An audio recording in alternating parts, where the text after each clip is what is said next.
Hi, and welcome to part 11 of my series. Hope you've enjoyed some of what I've said so far, or if not enjoyed, at least it's made you think. After this particular video, I'm not going to do a full title of Heresy, Misconduct in the Solution-Focused World anymore. It'll just be part 12, part 13, and so on.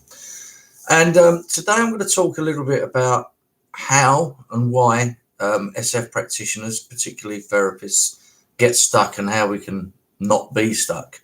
And the clues in the title, solution focused. So the focused bit is what I'm going to talk about today. I supervise 8 or 9 people, 9 people. And invariably, the thing that happens with people is they say, it's easy for you to say that, but actually when this happened, I got stuck, or the person I'm seeing said this and I didn't know where to go with it. And that's normal. That's perfectly normal. It happens to me, happens to everybody. But there's a couple of tips, a couple of big things we need to think about around not getting stuck, and I'll come to those in a minute.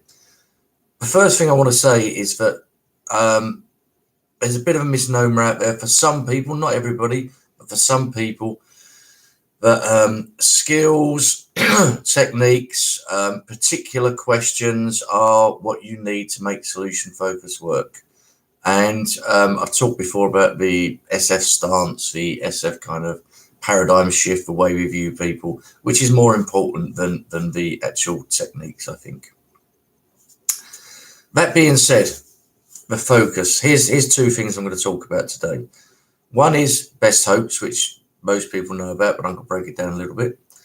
And the other is what I call planning for exit on entry. And I'll explain that in a while. So best hopes, we all know we ask a version of best hopes. What's your best hopes from coming here today? What's your best hopes from our talking together? What's your best hopes from our meetings? And various other versions of best hopes. Now, let's break this down. What are your best hopes? So straight away, I've got an agenda. And the agenda is the person sitting in front of me. What are your best hopes? Best hopes are not necessarily that everything will happen, but actually it's the best you can hope for, given any situation. And there are times when we have to qualify that. And brief, Elliot, other people have talked about this quite a lot. I'm not going to go into it and claim it as my idea, but actually situations don't change. But what we're looking for is people to do the best they can in any given situation, or hope the best they can. From our talking together, not for our talking together. The time in a therapy room is not as important as the time spent outside. So we talk together, you go outside, you go to do whatever you do for the rest of your day, the next 7 days, 2 weeks, whatever it is before we see each other. What are your best hopes from our talking together? What happens after this session? And the last part, our talking together. Not me giving you advice, not me telling you how things should be or what's wrong with you, not me hypothesizing or assessing or diagnosing. It's just from our talking together. We talk together and we're hoping to have a useful or a helpful conversation. Okay, so the best hopes question, really important. If you get the best hopes question right, if you really listen, if you really get a rich description of what people's best hopes are, from there on in, the first question after that is related to your best hopes. Every question after that is based on the last answer you get, which is all related to best hopes. It's a continuous, a chain. It's a chain of questions based on where people want to be. And you can ask questions around scaling. You can ask questions about instances of best hopes happening, or exceptions to the problem, or all of those things. But it all starts with the best hopes question. I'll go one further. If you ask a good best hopes question, if you get a good, rich description of what people's best hopes are and things they would notice when things are different, the miracle question is hardly ever necessary. It may be necessary in some time when you don't get a best hopes question, or later on in the session when you just want to cement what's happening in the best hopes question. But really, if the best hopes question is good, you've got a point from there. You've got the best hopes from our talking together. The best hopes are where somebody wants to be, their preferred future, their desired outcome. Your job then is to garner a rich description of that and to start asking questions about noticing the observational stance of SF.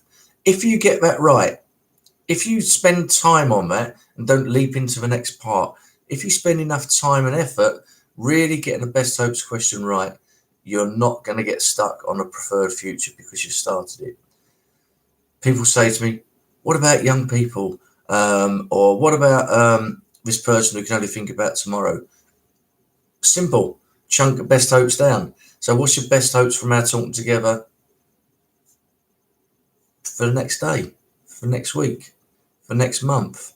Okay, I've worked with a young person where their best hopes were in 10 minutes time they go to a principal and the principal doesn't exclude them.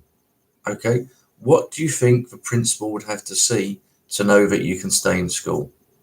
10 minutes, best hopes. It can be done. Okay, I'm going to leave best hopes there because there's a whole heap of other stuff I could say. And please leave comments and questions if you want me to answer more about that. The next bit I'm going to talk about is planning for exit on entry. And I'll give you 2 examples of that, which make things hopefully a little clearer. So often people come to solution focused therapy and they see somebody and we'll see them for a amount of times. And we feel like maybe their best hopes or a scale point has been reached, or maybe we've got to where the good enough point is, and we book another session or they ask for another session, and there's a little bit of stuckness about when to stop and how to stop. And I think that starts by not contracting, for want of a better word. I don't know about the word contract, but not agreeing some terms with a person you're seeing at the beginning of a session. Like if I go to physiotherapy, because I've got an injured knee from sport, I know my time to stop seeing a physiotherapist is when my knee feels better and I can play my sport again. So for somebody coming to therapy, they need to know when and how it's time to stop. And sometimes that's difficult for them. Sometimes they don't know. They've not experienced time to stop. And I worked in the psychology department where people came over and over and over, and every new problem they had, they brought to psychotherapy because that's what they knew.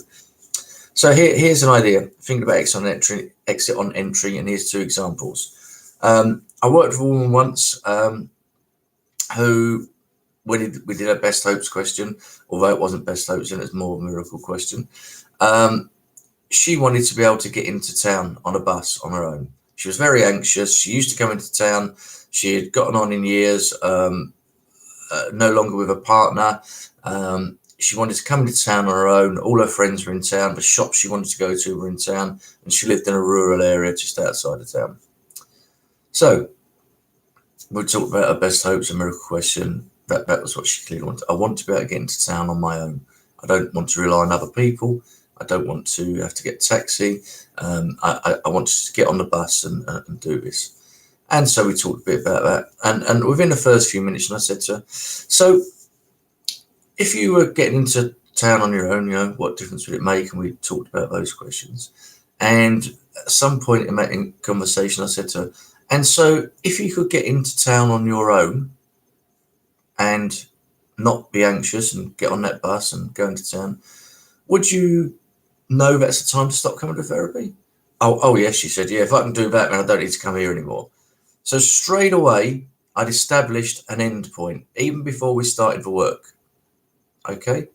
And sometime on in the sessions, she'd got a bus for one stop and she'd done this and she'd done that and so on. And at some point she got into town on her own, and we were reviewing the session, and I said to her, so you got into town today, and how's that for you? Oh, fantastic. It's all I've ever wanted, and now I feel so much freer, blah, blah, blah. And I referred back to our original notes and said, so one of the things we talked about in our first session was when you got into town on your own, it would be time to stop coming. Is it now time to stop coming? And she panicked a bit. Oh, I don't want to stop now, just in case it gets worse again. Very normal response. So what I did was I got my diary out, and we agreed after some discussion to give her an open month. And in any time in that month, if she felt she needed to come back and see me, she could. And here's a bit that really counts. So in my diary, I showed her my diary and I said, so on this date, if you haven't come back, I will assume things are going well with you? And she agreed. So not, I will give you another appointment in a month and you have to come back and sit and try and work something out to talk about, but I will assume things are going well for you. She left the office that day assuming things would be going well in a month. If not, she could come back. But actually, if she didn't need to come back, they were going well. Really important. The other person I want to talk about was somebody who was off work for some issues around bullying and stress and so on.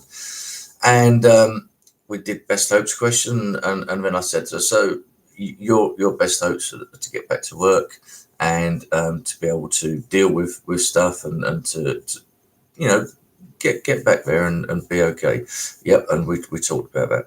And I said, do you have any idea, just a guess, how long that might take? And she went, no idea. No, not at all.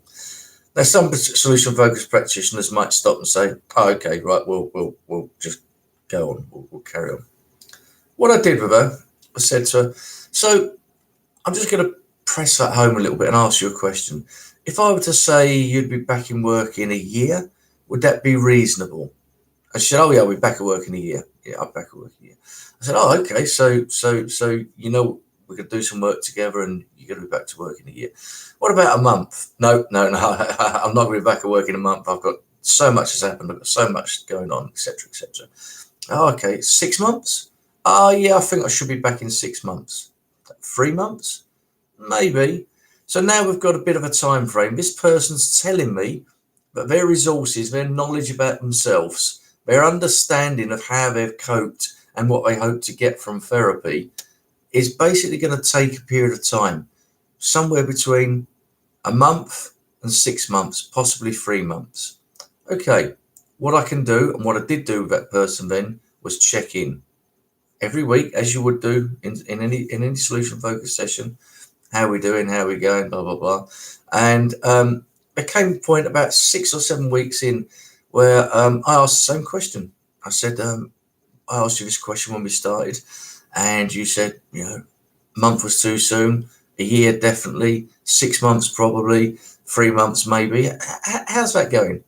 And she said, oh, it's funny you should say that, because I was just thinking about that and thinking another couple of weeks, I think I'll be ready. I'm doing okay, you know, and we talked about that.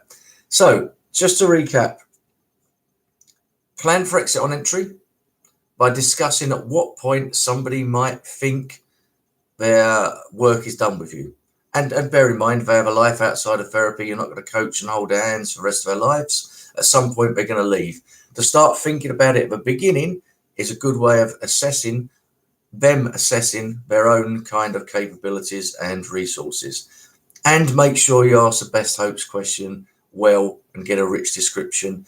And hopefully those are 2 things that will help you not get stuck in your sessions.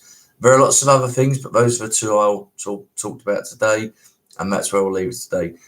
Again, please leave any comments. Please ask any questions. And if there's something you'd like me to address in our future videos, I'll try and do so. I don't have all the answers, but I do have some takes on solution focused work, and I hope that's helpful.